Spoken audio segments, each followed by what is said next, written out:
مال خرچ کرنا اور اس کے ضمن میں امور مصلحہ یعنی وہ کام جن سے انسان کی اصلاح ہوتی ہے، نماز، روزہ، حج، زکوٰۃ اور امور انتظامیہ، نکاح، طلاق اور عدت کے مسائل، یہ چیزیں سورۃ البقرہ میں ہیں۔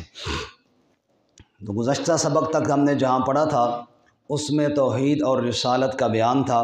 اب آگے جہاد اور جہاد کے ساتھ ساتھ امور مصلحہ اور امور انتظامیہ، یعنی وہ احکامات جن سے انسان کی اصلاح ہوتی ہے اور معاشرے کی اصلاح ہوتی ہے، ساتھ ساتھ وہ بھی بیان ہوں گے۔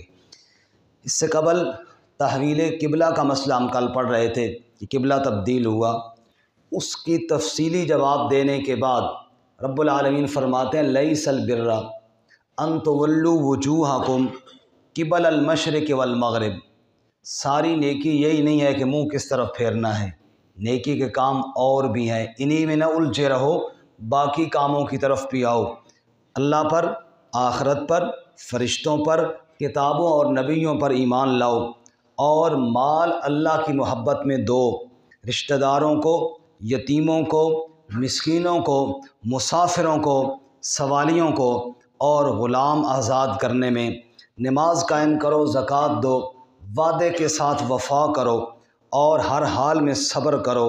جن کے اندر یہ صفتیں آ گئیں، اولئک الذین صدقوا واولئک هم المتقون، سچے بھی یہی ہیں اور تقوی والے بھی یہی ہیں۔ اللہ ہمیں یہ صفات نصیب فرمائے۔ اس کے بعد اصلاح معاشرہ کا ایک قانون ہے قصاص کا، فرمایا قصاص تمہارے اوپر لازم کیا گیا ہے، کوئی نہ حق کسی کو قتل کرے تو بدلے میں قاتل کو قتل کیا جائے، اور اس کے اندر ہی زندگی ہے، اسی کے اندر ہی جانیں محفوظ ہیں۔ اور زمانہ جہالت میں قصاص میں بے ضابطگیاں تھیں، ایک آدمی اگر غریب کسی کو مار ڈالے وہ بدلے میں ان کے 10 بندے مار دیتا تھا، اور اگر کوئی امیر آدمی مارے تو اس کو کوئی دیت وغیرہ دے کے جان چھڑا دی جاتی۔ فرمایا ایسے نہیں ہونا چاہیے، عدل اور انصاف ہونا چاہیے۔ اس کے بعد وصیت کا حکم ہے اصلاح معاشرہ کے لیے، مرنے والے کو چاہیے موت سے پہلے یہ وصیت کر کے جائے کہ میرے میراث میں جو میں مال چھوڑ کر جا رہا ہوں کسی وارث کو محروم نہ کیا جائے، بلکہ میراث میں جو شریعت کا قانون ہے اس کے مطابق تقسیم کی جائے۔ ایک حدیث بھی سن لیجئے، رسول اللہ صلی اللہ علیہ وسلم نے ارشاد فرمایا، ایک آدمی ایسے اعمال کرتا ہے کہ وہ جنتی ہونے کے حقدار ہے، بالکل جنت کے قریب جا پہنچتا ہے، لیکن اچانک موت سے پہلے وارثوں کو میراث میں محروم کر دیتا ہے، کسی کو زیادہ دے دیا، کسی کو نہ دیا، تو فرمایا ساری زندگی جنتی اعمال کرنے والا شخص میراث میں رد و بدل کرنے کی وجہ سے جہنم کا حقدار ٹھہرتا ہے۔ یہ اللہ تعالیٰ کا حق ہے، یہ اللہ تعالیٰ کا فرض ہے، اس میں کسی انسان کو رد و بدل کرنے کی اجازت نہیں ہے، نہ کسی وارث کو محروم کرنا چاہیے۔ اس کے بعد اصلاح نفس کے لیے قانون ہے جی روزے کا۔ لوگوں ایمان والوں تمہارے اوپر روزے فرض کیے گئے ہیں، چند دن ہیں اور یہ گنتی کے دن ہیں، جو بھی رمضان کے مہینے میں ہو اسے چاہیے کہ روزے رکھے۔ ہاں کوئی مریض ہے تو وہ یا بیمار ہے یا سفر پر ہے، وہ اور دنوں میں گنتی پوری کر لے۔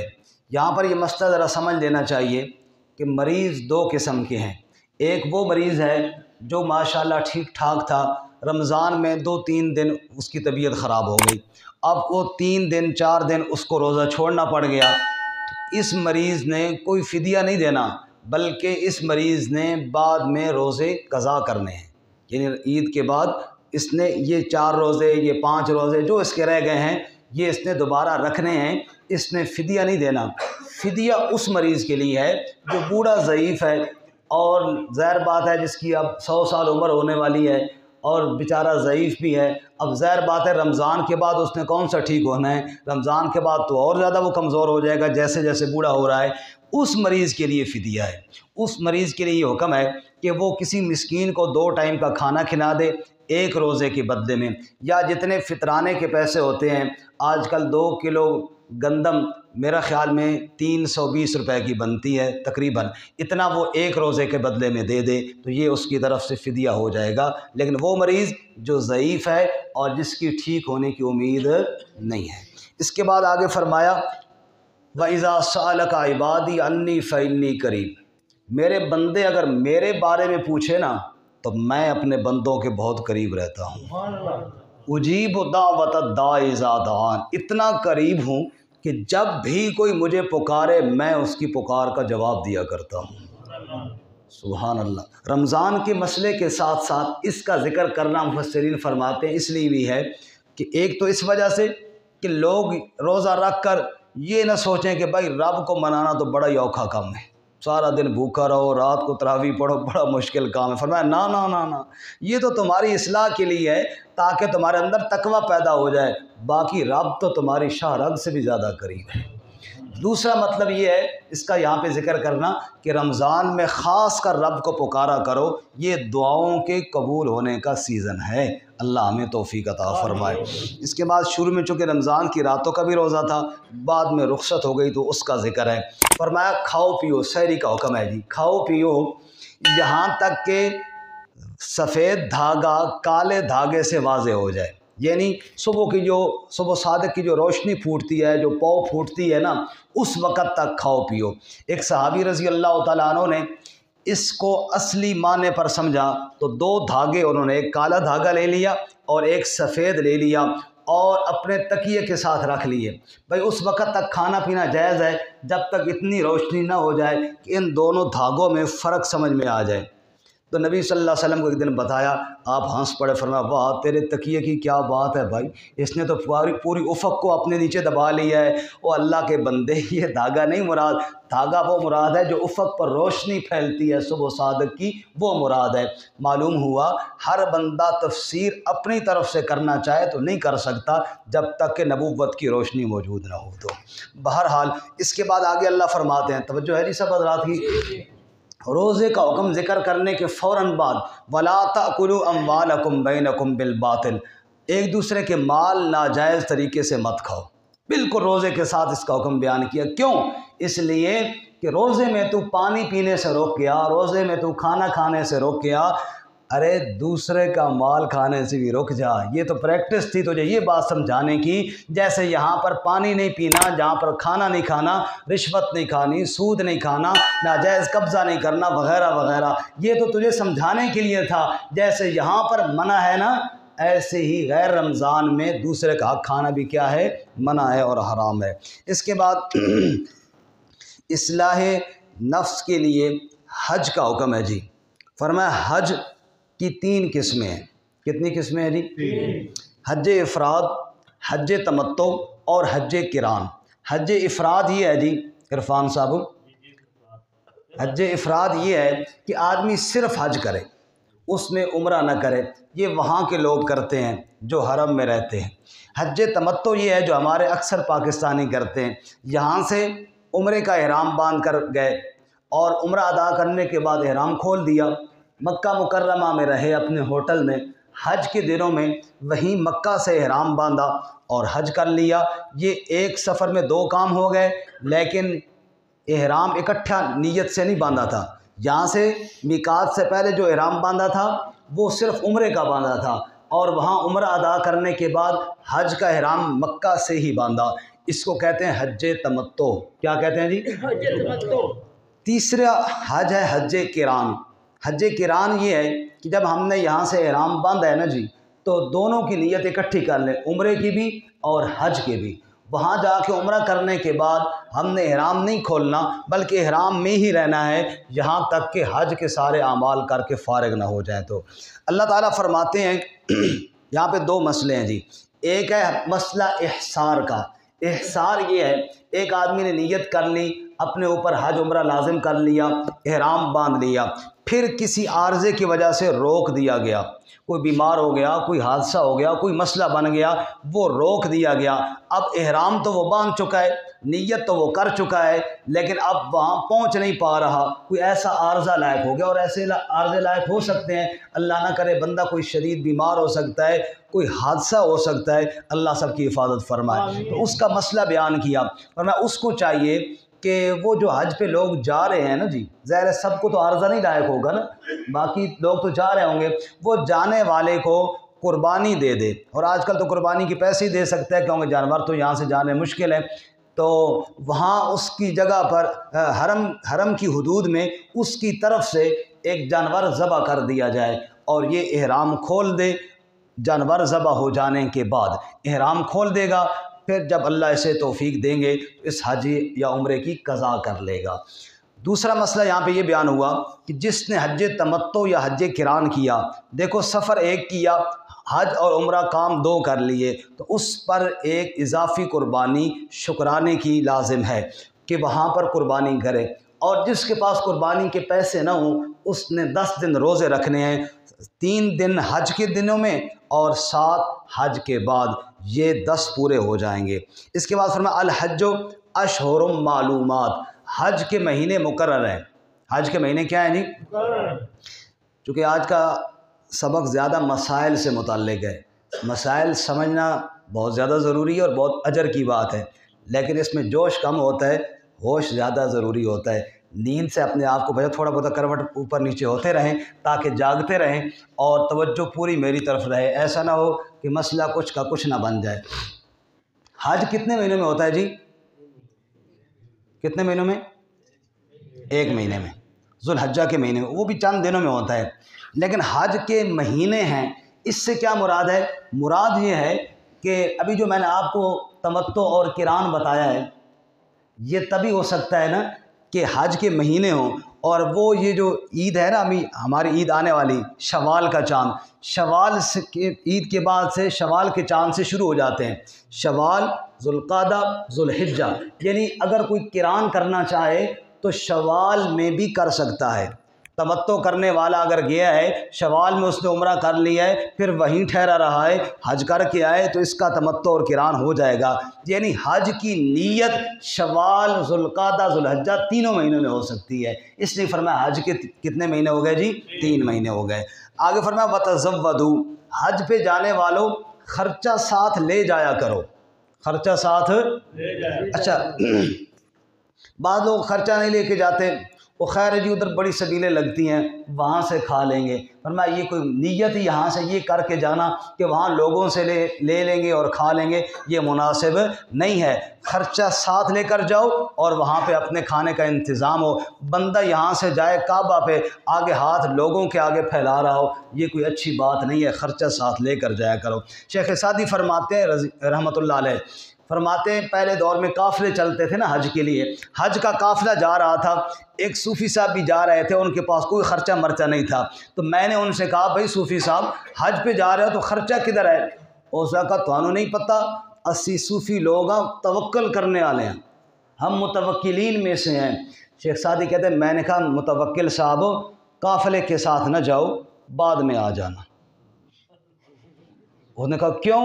میں نے کہا تو لوگوں کے تھیلوں پہ توکل کر کے جا رہا ہے کہ جب ان کے ساتھ ہوں گا سارے کھائیں گے تو ظاہر ہے مجھے بھی ساتھ ہی بٹھا لیں گے نا، تو توکل بعد، تو بڑا متوکل ہے، رب کہہ رہا ہے کہ خرچہ لے کر جاؤ اور تو بڑا جناب 30 مار خان ہے کہ نہیں جی میں متوکل ہوں، کوئی توکل کی بات نہیں ہے، رب کا حکم ہے ساتھ جاؤ تو خرچہ ساتھ لے کر کے جاؤ۔ آگے کچھ مشرکین کے غلطیاں ہیں، وہ حج پہ تو کرتے تھے لیکن عرفات نہیں جاتے تھے، کہتے عرفات وہ جائیں جو باہر سے ہیں، ہم مکے والے کیوں عرفات جائیں؟ رب نے فرمایا نہ، عرفات جانا تو حج کا رکن اعظم ہے، حاجی کو عرفات جانا پڑے گا۔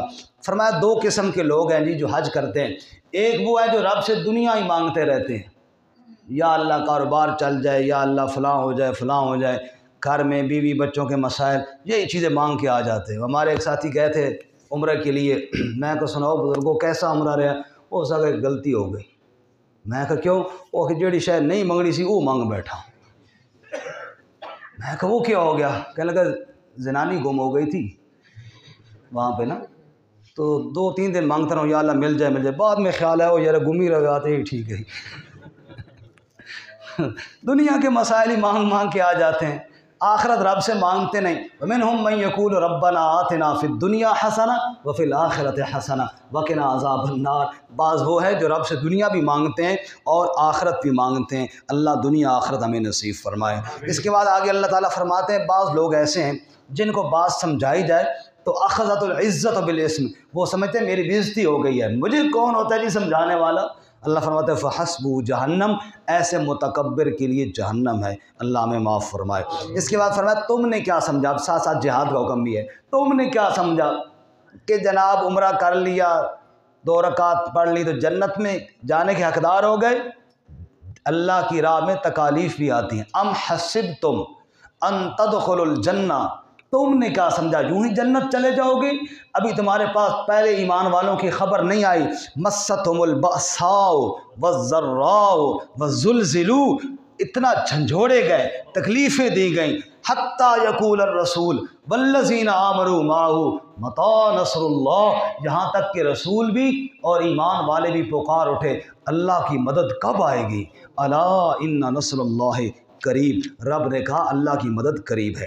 اس کے بعد قتال کا حکم ہے، قتال تمہارے اوپر لازم کیا گیا ہے، حالانکہ تمہیں ناپسند ہے لیکن تم شاید کسی چیز کو ناپسند سمجھو وہ بہتر ہو۔ قتال تو کرنا ہے اللہ کے دشمنوں سے۔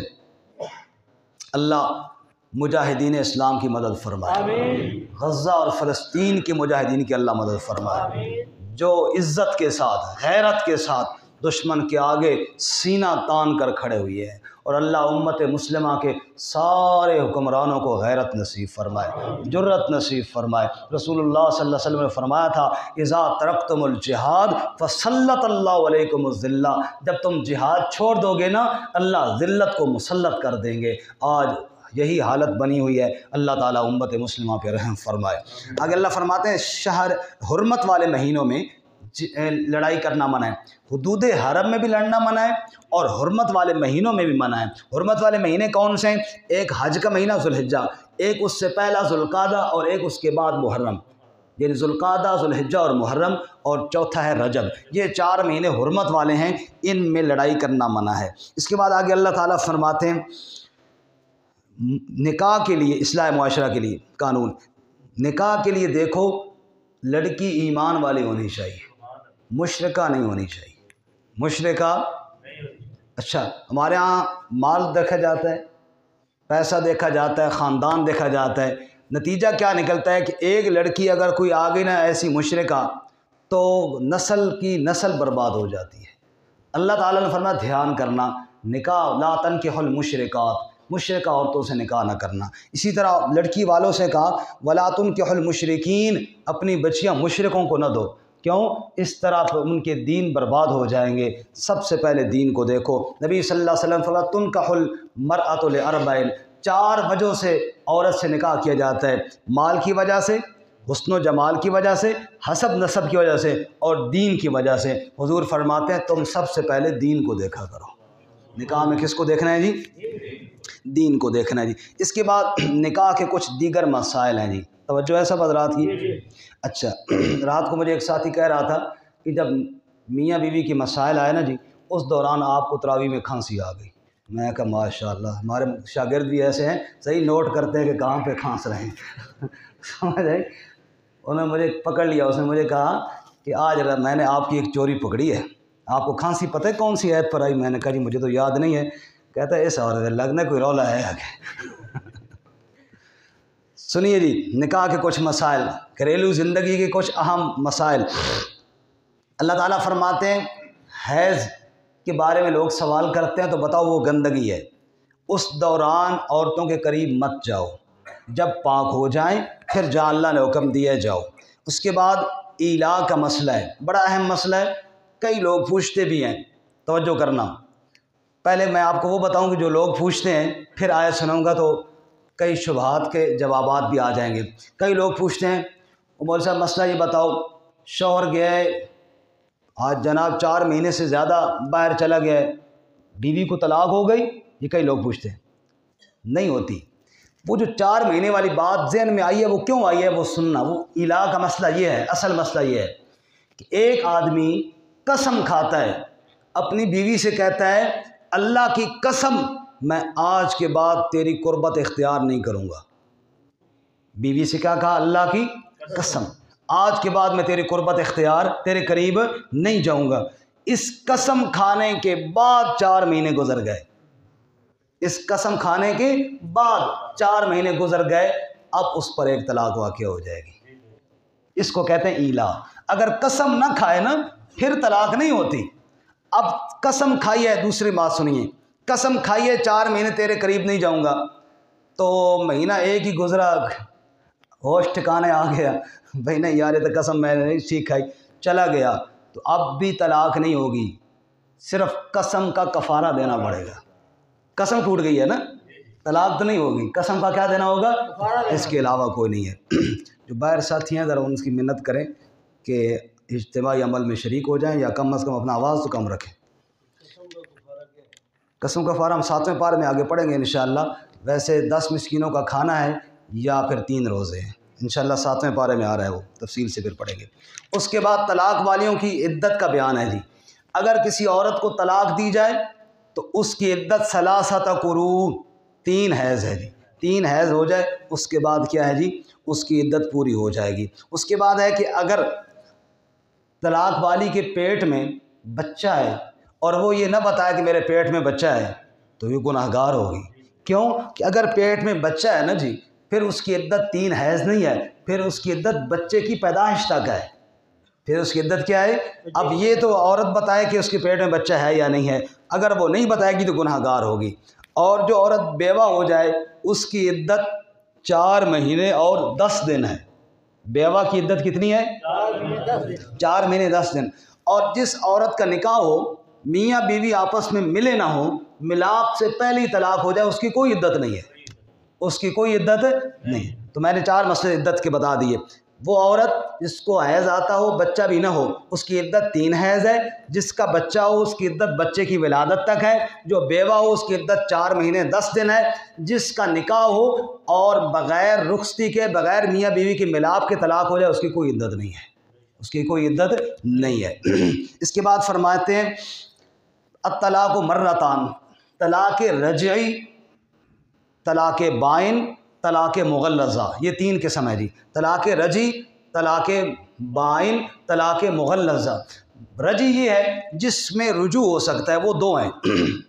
جو طلاق کے لفظ کے ساتھ طلاق دی جائے 2 مرتبہ، طلاق مرتان، اس میں رجوع کی گنجائش موجود ہے عدت کے اندر. عدت کے بعد نکاح دوبارہ کرنا پڑے گا، پھر بھی گنجائش موجود ہے. طلاق بائن یہ ہے کہ کنایہ الفاظ کے ساتھ اس کو اپنے آپ سے جدا کرے. مثلاً یوں کہے تیرا میرا آج کے بعد کوئی تعلق نہیں، اور کہے طلاق کی نیت سے تو نکل جا میرے گھر سے، کبھی واپس نہ آنا، کہے طلاق کی نیت سے. تو اس لفظ کے بعد طلاق کی نیت سے کہا تو طلاق بائن ہو جائے گی، یعنی عورت اس کے نکاح سے نکل جائے گی. ہاں اگر لوٹانا چاہیں تو دوبارہ نکاح ہو سکتا ہے. تیسری ہے طلاق مغلظہ، جو 3 طلاقیں دی جائیں، ان رجی کے بعد تیسری دے دی جائے. فَإِن طَلَّقَهَا فَلَا تَحِلُّ لَهُ مِن بَعْدُ حَتَّى تَنكِحَ زَوْجًا غَيْرَهُ. اب اس کے لیے حلال نہیں ہے یہاں تک کہ کسی اور سے نکاح نہ کر لے.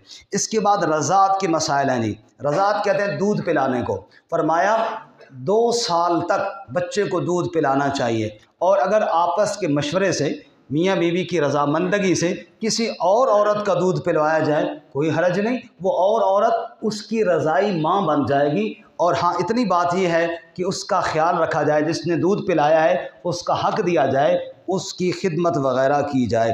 اس کے بعد آگے اللہ تعالیٰ فرماتے ہیں بچے کی وجہ سے نہ ماں کو اذیت دی جائے اور نہ باپ کو اذیت دی جائے. یہ چند مسائل بیان کرنے کے بعد آگے اللہ فرماتے ہیں حافظوا علی الصلوات والصلاۃ الوسطیٰ، نمازوں کا خاص خیال رکھنا. کیا فرمایا جی؟ نکاح گم کے کہیں نماز بھول ہی نہ جائے تو سمجھ آئی نا. شیخ سعدی کہتے ہیں لڑکے کی شادی ہو گئی، پہلے مسجد سے نکلتا نہیں تھا، پھر مسجد میں جاتا نہیں تھا۔ میں نے کہا بیٹا نماز بھی اللہ کا فرض ہے۔ اس نے کہا بابا مصلی این جانس، نماز این جانس، مصلی بھی اتھی ہے تے نماز بھی اتھی ہے تے میں بھی اتھی ہاں۔ فرمایا نا اس طرح نہیں کرنا، حافظوا علی الصلوات، نمازوں کی کیا کرنی ہے؟ بس صلاۃ الوسطیٰ، مرکزی نماز کی خاص کر حفاظت کرنی ہے۔ صلاۃ وسطیٰ سے اکثر مفسرین عصر کی نماز مراد لیتے ہیں، اور ایک حدیث میں بھی عصر کا ذکر آیا ہے، لیکن بعض مفسرین کا قول یہ بھی ہے کہ بھائی وسطیٰ درمیانی نماز کو کہتے ہیں۔ میری طرف دیکھیں جی، نمازیں کتنی ہیں جی؟ جو مرضی ہو، 2 ادھر ہو جائیں گی 2 ادھر ہو جائیں گی، فجر کے سے پہلے 2، عشاء اور مغرب اور 2 بعد، عصر سے پہلے 2، ہر نماز صلاۃ وسطیٰ ہے، کیونکہ 5 ہے نا، 2 ادھر ہو جائیں گی 2 ادھر ہو جائیں گی، ہر نماز کیا ہے؟ صلاۃ وسطیٰ ہے۔ فرمایا ہر نماز کا دھیان کرو، ہر نماز کا کیا کرو جی۔ اس کے بعد قتال فی سبیل اللہ کا حکم ہے جی۔ بس تھوڑا سا اب تو رہ گیا جی، تھک تو نہیں گئے آپ حضرات؟ ہمارے ملک عبدالرزاق صاحب نہیں آئے، وہ مجھے کہتے ہوتے ہیں رمضان میں اکثر، تسی کہ روزہ رکھ رہے ہو؟ کہاں جی، کہ میں تو لگنا کوئی نہ رکھنے، تسی نہیں تھکنے ہو، ساڑھے کو پوچھنے تھک تو نہ ہو گئے۔ ایک مولوی صاحب نے پوچھا نا مقتدیوں سے، اور تھک گیا تو میں بس کر دیا؟ ایک بزرگ اٹھے کہ استاد جی کہتے بس کر دیا، اے نیکی میں ساری زندگی یاد رکھ سکتے، تسی بھی نہ ہوئے تھک جاؤ کہ یار ہوں میرے جان چھوڑ دے مہربانی کر۔ یہ رمضان پتہ نہیں اگلا کس کو نصیب ہوگا یا نہیں۔ ایک دفعہ قرآن مجید کا مختصر سا دور ہو جانا چاہیے نا جی، تاکہ قرآن مجید رمضان کا مہینہ ہے اور یہ بہت ہی مبارک وقت، کہو انشاءاللہ۔ کچھ ساتھی آج کم ہو گئے، اگلے دن پھر کچھ کم نہ ہو جائے، ایسا نہ ہو کہ آخر میں اور قاضی صاحب رہ جائیں، ٹھیک ہے نا؟ اس طرح نہیں ہوگا نا جی انشاءاللہ۔ مشورہ کر رہے ہو کوئی میرے خیال؟ اچھا، من ذا الذی یقرض اللہ قرضا حسنا، کون ہے جو اللہ کو قرض حسنا دے؟ یہ انفاق فی سبیل اللہ ہے، جہاد کے ساتھ ساتھ مال بھی خرچ کرنا، مال بھی خرچ کرنا، کنجوس مکی چوس بندہ نہ ہو، کوئی اللہ کی راہ میں دینے والا بھی ہو، اور یوں سمجھے، یہ بڑا پیارا انداز ہے، کون ہے جو رب کو قرض دے؟ فَيُضَاعِفَهُ لَهُ أَضْعَافًا كَثِيرًا، پھر رب کئی گنا کر کے واپس لوٹا دے گا۔ سبحان اللہ، کتنا خوبصورت انداز ہے رب کا۔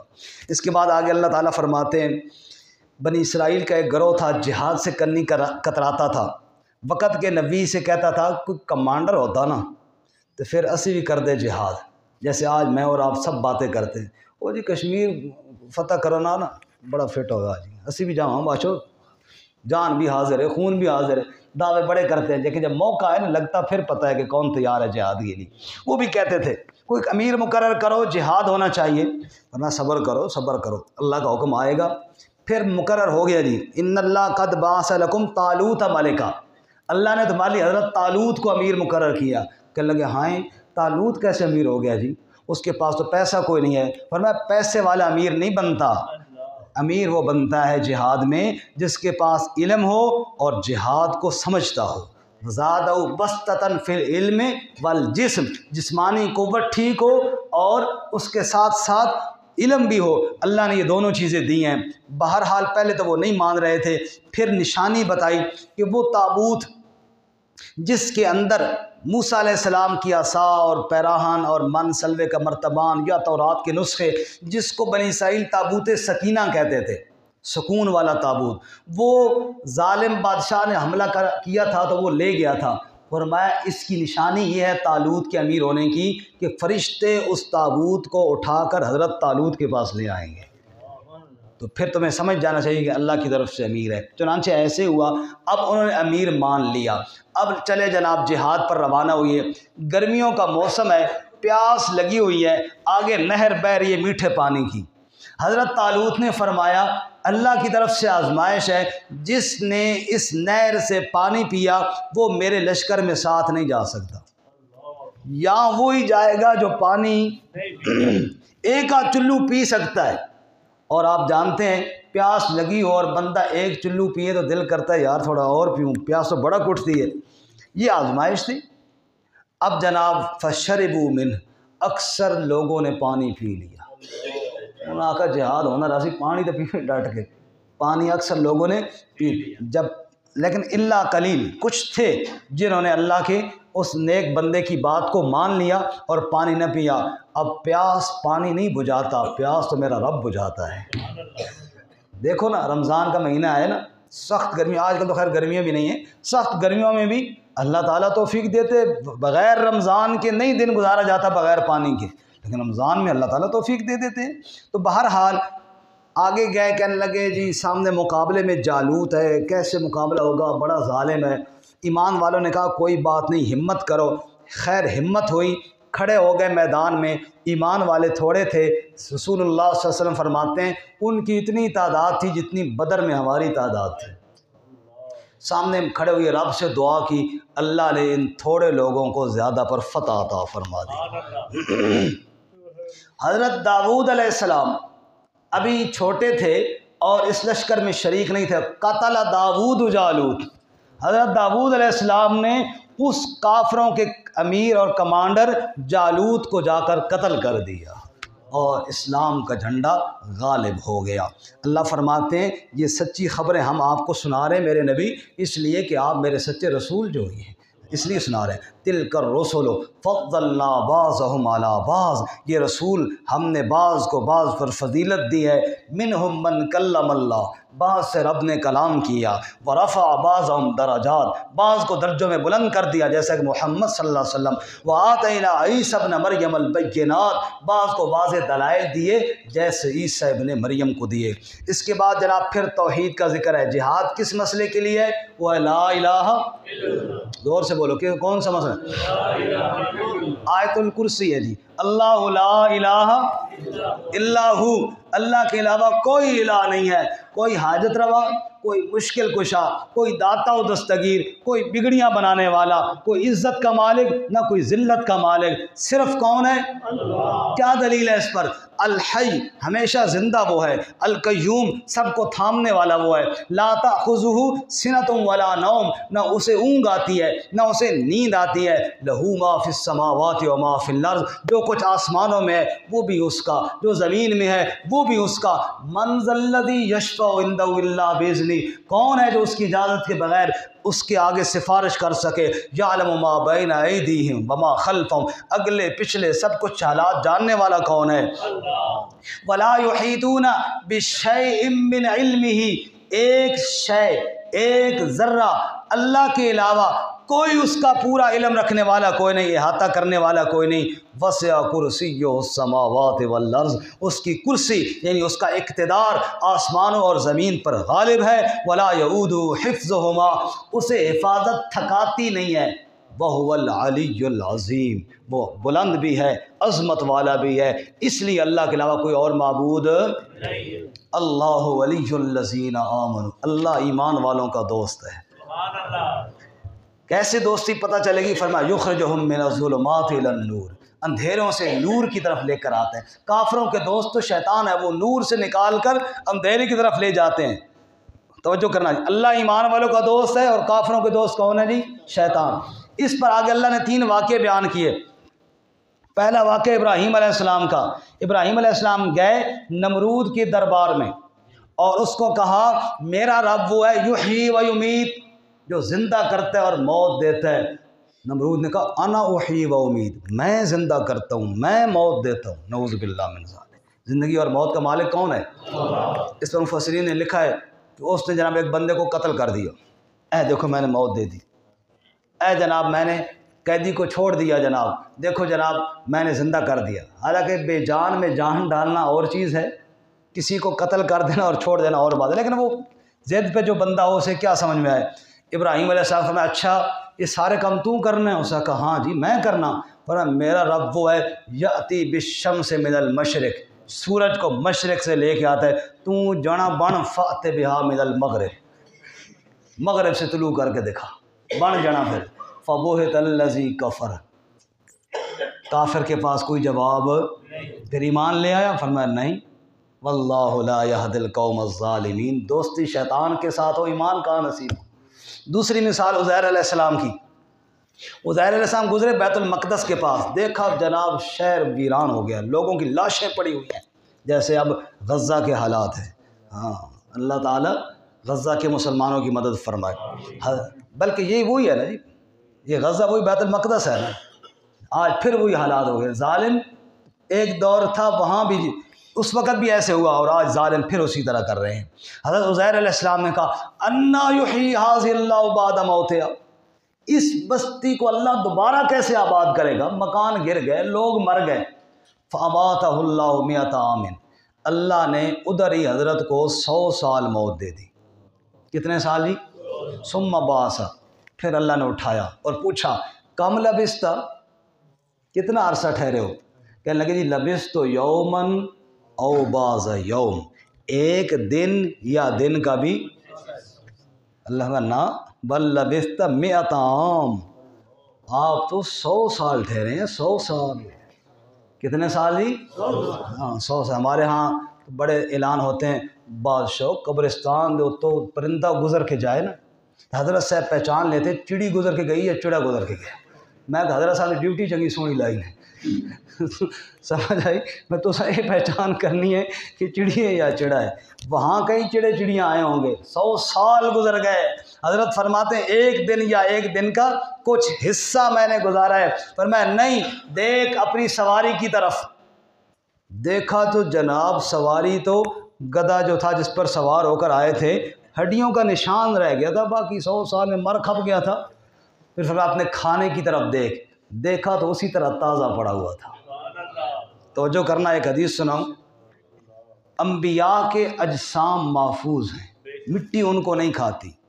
انبیاء کے جسم تو رہے اپنی جگہ پر، جس کھانے نے انبیاء کی غذا بننا ہوتا ہے رب نے اس کو بھی خراب نہیں ہونے دیا 100 سالوں میں۔ خیر اب دیکھ اس ہڈیوں کو ہم کیسے جوڑتے ہیں۔ وہ جناب گدھا، وہ جس کی چھوٹی سی نشان ہڈیوں کے خشک پڑے ہوئے تھے، ان میں جان آئی، وہ جڑتی گئی اور فوراً تیار ہو کر سامنے کھڑا ہو گیا۔ فرمایا ایسے زندہ کروں گا نا تم پوچھ رہے تھے اللہ کیسے زندہ کرے گا؟ میرے بندے میں ایسے زندہ کروں گا نا۔ ایک سوال، اس کا جواب قرآن میں، سوال یہ کہ یا اللہ میرا سوال یہ تھا کہ تو مردوں کو کیسے زندہ کرے گا؟ تو گدھے کو مار دیتا، ہڈیاں الگ ہو جاتی، جیسا کہ اگلے واقعے میں آ رہا ہے ابراہیم علیہ السلام کے لیے، اور پھر کہتا کہ ایسے زندہ کروں گا، مجھے 100 سال کو موت دی۔ اللہ نے فرمایا وَلِنَجْعَلَكَ آیَةً لِلنَّاسِ، میرے بندے تجھے تو میں نے قیامت تک کے لوگوں کے لیے نشانی بنایا ہے۔ گدھے کو تیرے لیے نشانی بنایا ہے اور تجھے قیامت تک کے لوگوں کے لیے نشانی بنایا ہے۔ اس کے بعد تیسرا واقعہ اور آخری واقعہ ابراہیم علیہ السلام کا، اے میرے رب یہ بتا مردوں کو زندہ کس طرح کرے گا؟ میرے خلیل تیرا ایمان نہیں؟ یا اللہ کیوں نہیں؟ میں تو وہ کیفیت دیکھنا چاہتا ہوں۔ فرمایا 4 پرندے پکڑو، ان کو اپنی طرف مائل کرو، جیسے بندہ بلاتا ہے نا، کبوتروں والے کبوتر کو بلاتے ہیں تو وہ آ جاتے ہیں، مرغوں والے مرغوں کو بلاتے ہیں تو آ جاتے ہیں، ایسے تم بلاؤ تاکہ وہ مائل ہو جائیں۔ پھر ان کو ذبح کر کے ٹکڑے کرو اور مختلف پہاڑوں پر رکھ دو، پھر ان ٹکڑے ہوئے پرندے پڑے ہوئے ہوں، ثم ادعہن، ان کو آواز دو، یأتینک سعیا، پھر دیکھنا سر وہاں سے اٹھے گا، پر وہاں سے نکلیں گے، پنجے ادھر سے نکلیں گے، اور کیسے جڑ کر پھر تیرے پاس آ جائیں گے۔ اور جان لینا رب بڑی قدرت والا ہے۔ اس کے بعد پھر انفاق فی سبیل اللہ کی ترغیب ہے۔ فرمایا اللہ کی راہ میں جو خرچ کرتے ہیں نا جی، ان کی مثال ایک دانے کی ہے۔ دانہ زمین سے نکلا، اوپر 7 سٹے نکلے، ہر سٹے کے اوپر اندر 100 دانے ہوں، ایک دانے کے کتنے بن گئے جی؟ 700۔ جو اللہ کی راہ میں دے گا ایسے ہی اس کا اجر بھی بڑھتا چلا جائے گا۔ واللہ یضاعف لمن یشاء۔ ہاں کچھ باتیں ہیں جن سے صدقہ ضائع ہو جاتا ہے، ان میں سے پہلی چیز احسان جتلانا۔ کسی غریب کو دیے نا پیسے، یاد ہی پھر تیرا پیو بیمار ہے میں پیسے دیتے ہیں نا، وہ آخر یار نہ گدے ہونا اس کو تو وہ چنگا ہے، ساری زندگی تانے ہی سن سن کے۔ فرمایا نہ، اس طرح کرو گے ثواب کیا ہو جائے گا؟ والعزا، اذیت پہنچا کر صدقہ دیا، میرا آج یہ کام کر، کل میرا وہ کام، اسے کام پہ لگائے رکھا، فرمایا نہ، اور اسی طرح ریاکاری کے ساتھ۔ اس کے بعد فرمایا آخر میں اگر کوئی معاملہ کرنا ہو تو سود کے معاملے سے اپنے آپ کو بچانا۔ سود والے، کھانے والے قیامت کے دن یوں اٹھیں گے جیسے کسی پر جن نہیں چڑھے ہوتے۔ شیاطین نے اللہ ہمیں سود سے بچائے۔ ایمان والو اللہ سے ڈرو اور سود چھوڑ دو۔ آخر میں جناب سورت کے اختتام میں آیت تداین ہے، الفاظ کے اعتبار سے قرآن مجید کی سب سے بڑی آیت ہے۔